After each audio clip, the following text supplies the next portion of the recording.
आगामी निवडणुकांमध्ये दोन्ही राष्ट्रवादी एकत्र निवडणूक लढवणार का याविषयी जयंत पाटलांनी महत्त्वाचं विधान केलंय। जतमध्ये दोन्ही राष्ट्रवादी पक्ष एकत्रित लढणार नाहीयेत। शरद पवारांची राष्ट्रवादी तुतारी चिन्हावर लढली पाहिजे असं जयंत पाटील म्हणाले। तसंच काँग्रेस मुंबई महापालिकेमध्ये स्वबळावर लढणार हा त्यांचा निर्णय आहे। आमच्याशी त्यांची अद्याप चर्चा झालेली नाहीये असंही जयंत पाटलांनी स्पष्ट केलंय। प्रयोग केलेला नाहीये। तिथले सगळ्या राष्ट्रवादीमध्ये जे इच्छुक होते त्या सगळ्यांनी गळ्यात जाण्याचा निर्णय घेतलेला आहे। त्यामध्ये प्रयोग नाहीये किंवा आम्ही आणि ते एकत्रित म्हणून तिथं निवडणूक करतो असं नाही। राष्ट्रवादी काँग्रेस पक्ष तुतारी या चिन्हावर लढला पाहिजे। तिथं ज्यांना तिकडे जायचं होतं ते त्याचा विचार करून ते तिकडे गेलेले दिसत आहेत। सिंधुदुर्गमधल्या मालवणमध्ये नगराध्यक्ष पदासाठी ममता वराडकरांनी उमेदवारी अर्ज दाखल केलाय। यावेळी शिंदेच्या शिवसेनेचे आमदार निलेश राणे यांच्या उपस्थितीमध्ये जोरदार शक्ती प्रदर्शन करण्यात आले। दरम्यान आम्ही कुणाला आव्हान देत नाही आणि घेतही नाही, आम्ही विकासाच्या मुद्द्यावर निवडणूक लढवणार असल्याची प्रतिक्रिया निलेश राणे यांनी दिली आहे। यावेळी राणेंनी मित्रपक्ष भाजपला टोला लगावलाय आणि जे आमच्या या फॉर्म्युल्यावर चर्चा करतायत, आमच्या अस्तित्वाची चर्चा करतायत, त्यांनी आमचे फटाके आणि आमचा गुलाल बघण्यासाठी त्यांनी तयारी करावी 3 तारखेला। माझं थेट लक्ष हे मालवणच्या विकासावर आहे, जिल्ह्याच्या विकासावर आहे। तिथून कसोबारी मी त्याच्यामध्ये हलणार नाही।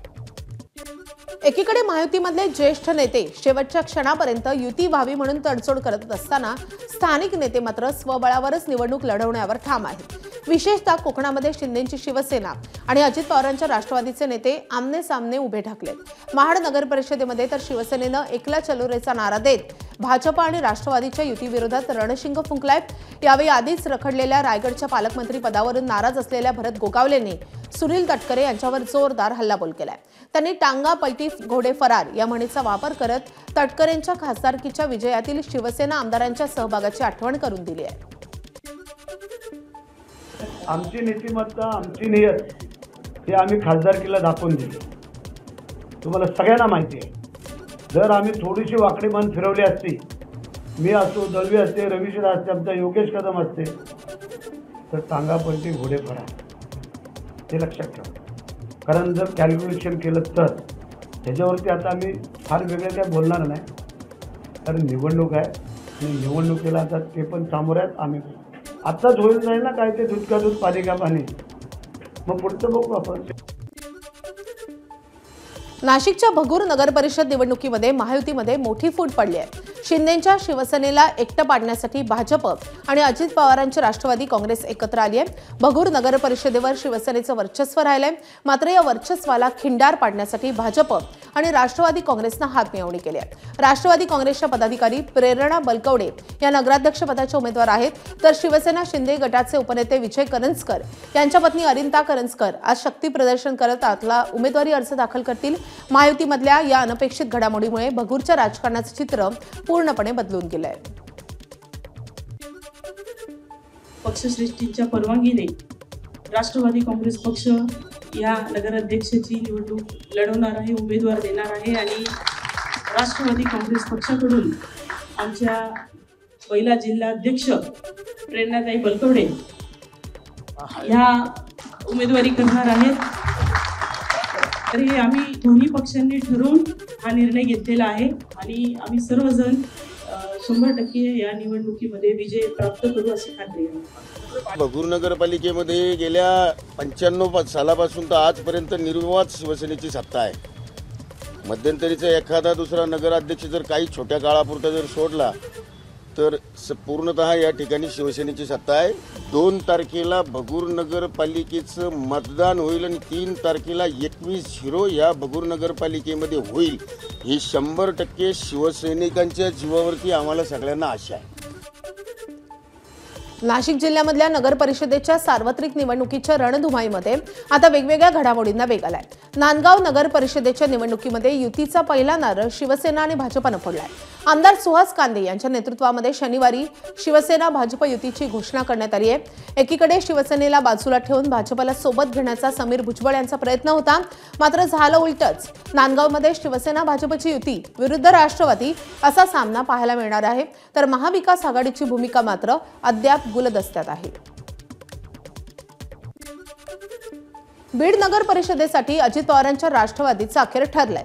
शिंदेंची शिवसेना आणि मेटेंच्या शिवसंग्राम संघटनेला सोबत घेऊन नगरपालिकेसाठी 3 पक्षांची आघाडी करण्यात आली आहे। नगरपालिकेच्या 52 जागा आणि नगराध्यक्ष पदासाठी सर्व उमेदवार ठरले असून पक्षाकडे यादी पाठवण्यात आली आहे। आज या यादीवर शिक्कामोर्तब होईल आणि उमेदवारी अर्ज दाखल केले जातील, अशी माहिती आमदार विजयसिंह पंडित यांनी दिली आहे।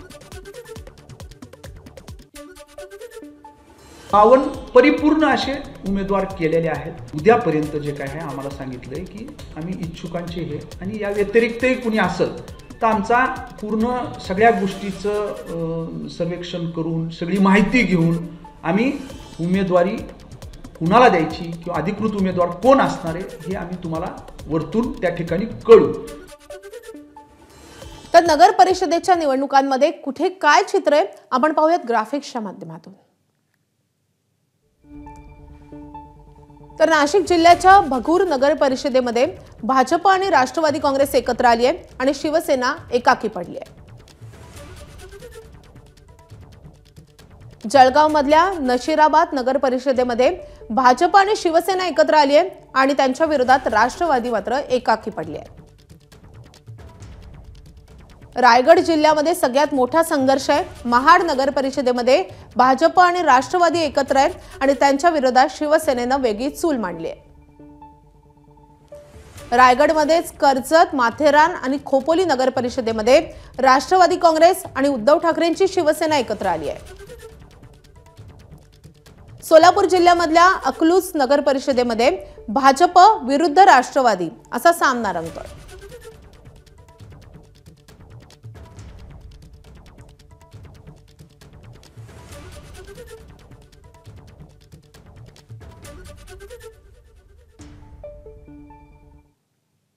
मुंबई महापालिका निवडणुकीमध्ये महायुतीमधल्या जागा वाटपापूर्वी भाजपनं जोरदार तयारी सुरू केली आहे। याच पार्श्वभूमीवर आज संध्याकाळी 6 वाजता भाजप कोर कमिटीची बैठक वसंत स्मृती येथे होतीये।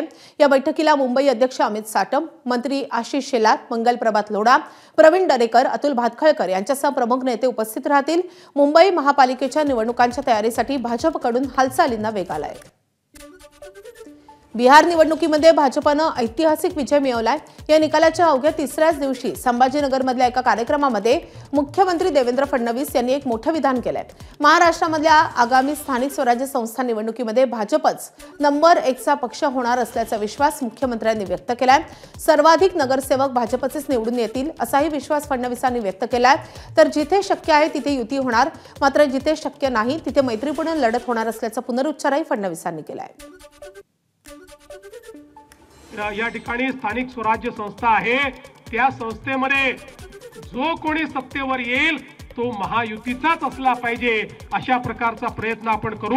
आणि अर्थातच या सगळ्या प्रयत्नामध्ये पुन्हा एकदा तुमच्यामुळे, तुमच्या आशीर्वादाने, तुमच्या मेहनतीनं भाजपच नंबर 1चा पक्ष असेल हा विश्वास या निमित्ताने व्यक्त करतो।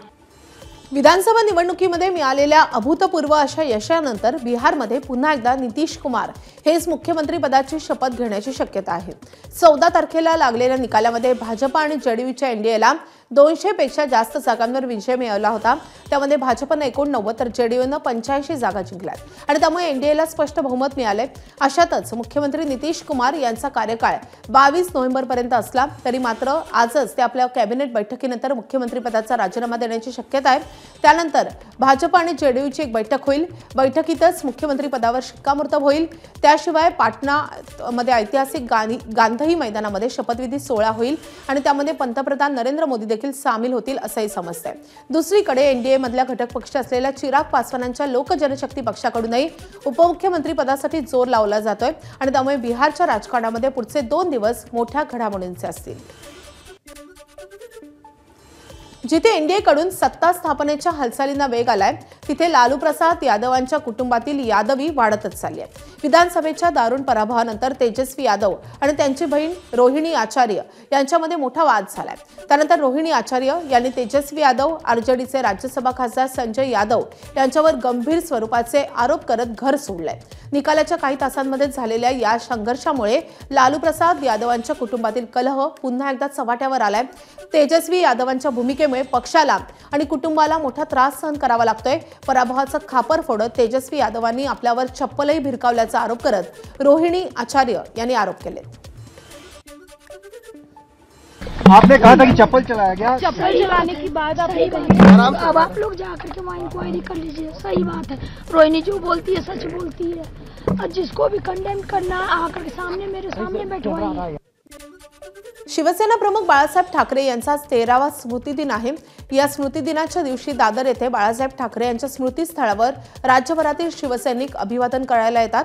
बाळासाहेब ठाकरे यांना अभिवादन करण्यासाठी उद्धव ठाकरे सकाळी 11 वाजता स्मृतीस्थळावर येतील, तर सकाळी 8:30 वाजता रिगल सिनेमा येथील बाळासाहेब ठाकरे यांच्या पूर्णाकृती पुतळ्याला ते अभिवादन करतील। देशामधलं पहिलं बुलेट ट्रेन स्टेशन पूर्ण झालंय। पंतप्रधान नरेंद्र मोदी यांनी सुरतमधल्या बुलेट ट्रेन स्टेशनला भेट दिली आणि प्रकल्पामध्ये सहभागी कर्मचाऱ्यांशी संवाद साधलाय। पंतप्रधानांनी बुलेट ट्रेन प्रकल्पाची बारकाईनं पाहणी केली आहे आणि तयारीचा आढावाही घेतलाय।